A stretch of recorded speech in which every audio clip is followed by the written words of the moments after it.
श्रीदक्षिणामूर्तिवर्णमालास्तोत्रम् ओमित्येतद्यस्य बुधैर्नाम गृहीतं यद्भासेदं भाति समस्तं वियदादि यस्याज्ञातस्वस्वपदस्था विधिमोक्ष्याः तं प्रत्यञ्चं दक्षिणवक्त्रं कलयामि तं प्रत्यञ्चं दक्षिणवक्त्रं कलयामि नम्राङ्गाणां भक्तिमतां यः पुरुषार्थान् दत्त्वा क्षिप्रं हन्ति च तत्सर्वविपत्तिः पादाम्भोजाधस्तनितापस्मृतिमीशं तं प्रत्यञ्चं दक्षिणवक्त्रं कलयामि तं प्रत्यञ्चं दक्षिणवक्त्रं कलयामि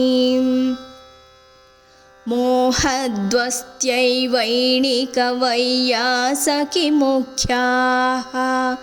संविन्मुद्रापुस्तकवीणाक्षगुणान्यं हस्ताम्भोजैर्बिभ्रतमाराधितवन्तः तं प्रत्यञ्चं दक्षिणवक्त्रं कलयामि तं प्रत्यञ्चं दक्षिणवक्त्रं कलयामि भद्रारूढं भद्रदमाराधयितॄणां भक्तिश्रद्धापूर्वकमीशं प्रणमन्ति आदित्यायं वाञ्छितसिद्ध्यैकरुणाब्धिं तं प्रत्यञ्चं दक्षिणवक्त्रं कलयामि तं प्रत्यञ्चं दक्षिणवक्त्रं कलयामि गर्भान्तस्ताः प्राणिन एते भवपाशच्छेदे दक्षं निश्चितवन्तः शरणं यम् आराध्याङ्घ्रिप्रस्फुरदम्भो रुहयुग्मं तं प्रत्यञ्चं दक्षिणवक्त्रं कलयामि तं प्रत्यञ्चं दक्षिणवक्त्रं कलयामि वक्त्रं धन्या संसृतिवार्धेरतिमात्रात् भीताः सन्तः पूर्णशशाङ्कद्युतियस्य सेवन्ते ध्यासीनमनन्तं वटमूलं तं प्रत्यञ्चं दक्षिणवक्त्रं कलयामि तं प्रत्यञ्चं दक्षिणवक्त्रं कलयामि तेजस्तोमैरङ्गदसङ्घटितभास्वन् माणिक्योत्थैर्भासितविश्वोरुचिरैर्यः तेजोमूर्तिं खानिलतेजः प्रमुखाब्धिं तं प्रत्यञ्चं दक्षिणवक्त्रं कलयामि तं प्रत्यञ्चं दक्षिणवक्त्रं कलयामि दध्याज्यादिद्रव्यककर्माण्यखिलानि त्यक्त्वा काङ्क्षाकर्मफलेष्वत्र करोति यज्जिज्ञासां रूपफलार्थीक्षितिदेवः तं प्रत्यञ्चं दक्षिणवक्त्रं कलयामि तं प्रत्यञ्चं दक्षिणवक्त्रं कलयामि क्षिप्रं लोकेयं भजमानः पृथुपुण्यः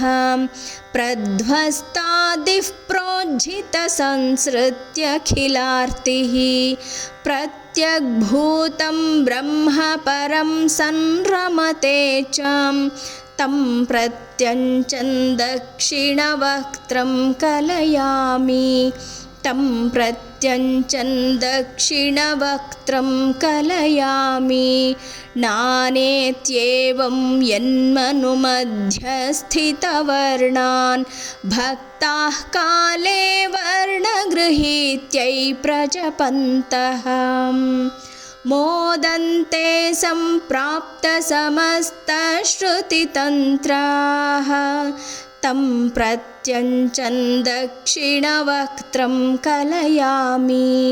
तं प्रत्यञ्चन् दक्षिणवक्त्रं कलयामि मूर्तिश्छाया निर्जितमन्दाकिनीकुन्दप्रालेयाम्भो राशिसुधा भूतिसुरेभा यस्याभ्राभाहासविधौ दक्षशिरोधिः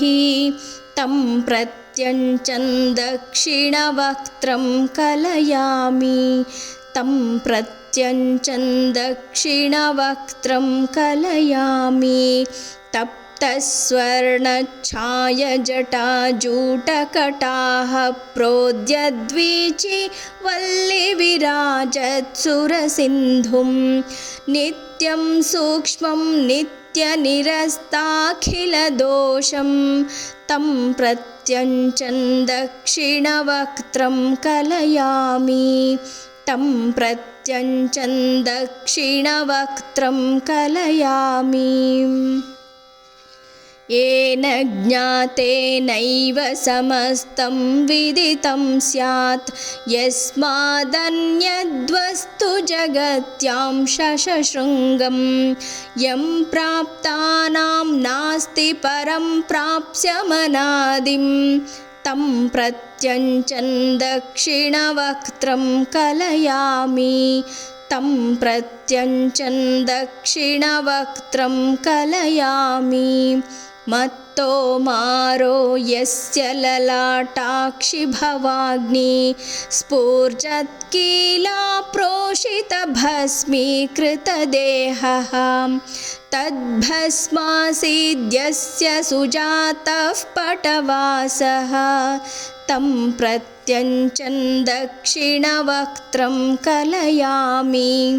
तं प्रत्यञ्चन् दक्षिणवक्त्रं कलयामि हम्भोराशौ संसृतिरूपे लुठतां तत् पारङ्गन्तुं यत्पदभक्तिदृढनौकां सर्वाराध्यं सर्वगमानन्दपयोधिं तं प्रत्यञ्चन् दक्षिणवक्त्रं कलयामि तं प्रत्यञ्चन् दक्षिणवक्त्रं कलयामि मेधावी स्यादिन्दुवतं संधृतवीणं कर्पूराभं पुस्तकहस्तं कमलाक्षं चित्ते ध्यायन् यस्य वपुर्द्राग्निमिषार्धं तं प्रत्यञ्चन् दक्षिणवक्त्रं कलयामि तं प्रत्यञ्चन् दक्षिणवक्त्रं कलयामि धाम्नां धाम प्रौढरुचीनां परमं यत् सूर्यादीनां यस्य सहेतुर्जगदादेः एतावान्यो यस्य न सर्वेश्वरमीड्यं तं प्रत्यञ्चन् दक्षिणवक्त्रं कलयामि तं प्रत्यञ्चन् दक्षिणवक्त्रं कलयामि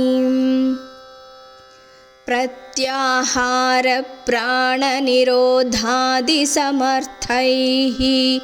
भक्तैदान्तैः संयुतचित्तैर्यतमानैः स्वात्मत्वेन ज्ञायत एव त्वरया यः तं प्रत्यञ्चन् दक्षिणवक्त्रं कलयामि तं प्रत्यञ्चन् दक्षिणवक्त्रं कलयामि ज्ञाशीभूतान् प्राणिन एतान् फलदातां चित्तान्तस्त यः प्रेरयति स्वे सकलेऽपि कृत्से देवः प्राक्तनकर्मानुसरसन् तं प्रत्यञ्चन् दक्षिणवक्त्रं कलयामि तं प्रत्यञ्चन् दक्षिणवक्त्रं कलयामि प्रज्ञामात्रं प्रापितसंविन्निजभक्तं प्राणाक्षादेः प्रेरयितारं प्रणवार्थं प्राहुः प्राज्ञायं विदितानुश्रवतत्वाः तं प्रत्यञ्चन् दक्षिणवक्त्रं कलयामि तं प्रत्यञ्चन् दक्षिणवक्त्रं कलयामि यस्य ज्ञानादेवनृणां संसृतिबन्धो यस्य ज्ञानादेव विमोक्षो भवतीति स्पष्टं ब्रूते वेदशिरोदेशिकमाद्यं तं प्रत्यञ्चन् दक्षिणवक्त्रं कलयामि तं प्रत्यञ्चन् दक्षिणवक्त्रं कलयामि छन्ने विद्यारूपपटेनैव च विश्वं यत्राध्यस्तं जीवपरेशत्वमपीदं भानोर्भानुष्वम्भुवदस्ताखिलभेदं तं प्रत्यञ्चन् दक्षिणवक्त्रं कलयामि तं प्रत्यञ्चन् दक्षिणवक्त्रं कलयामि स्वापस्वप्नौ जाग्रदवस्थापि न यत्र प्राणश्चेतः सर्वगतो यः सकलात्मा कूटस्थो यः केवलसच्चित्सुखरूपः तं प्रत्यञ्चन् दक्षिणवक्त्रं कलयामि तं प्रत्यञ्चन् दक्षिणवक्त्रं कलयामि हाहेत्येवं विस्मयमीयुर्मुनिमुख्यां ज्ञाते यस्मिन् स्वात्मतया नात्मविमोहः प्रत्यग्भूते ब्रह्मणि यातः कथमित्थं तं प्रत्यञ्चन् दक्षिणवक्त्रं कलयामि तं प्रत्यञ्चन् दक्षिणवक्त्रं कलयामि यैषा रम्यैर्मत्तमयूराभिधवृत्तैः आदौ क्लृप्तात् यन्मनुवर्णैर्मुनिभङ्गी तामेवैतां दक्षिणवक्त्रः कृपयासौ ऊरीकुर्याद्देशिकसम्राट् परमात्मा ऊरीकुर्याद्देशिकसम्राट् परमात्मा।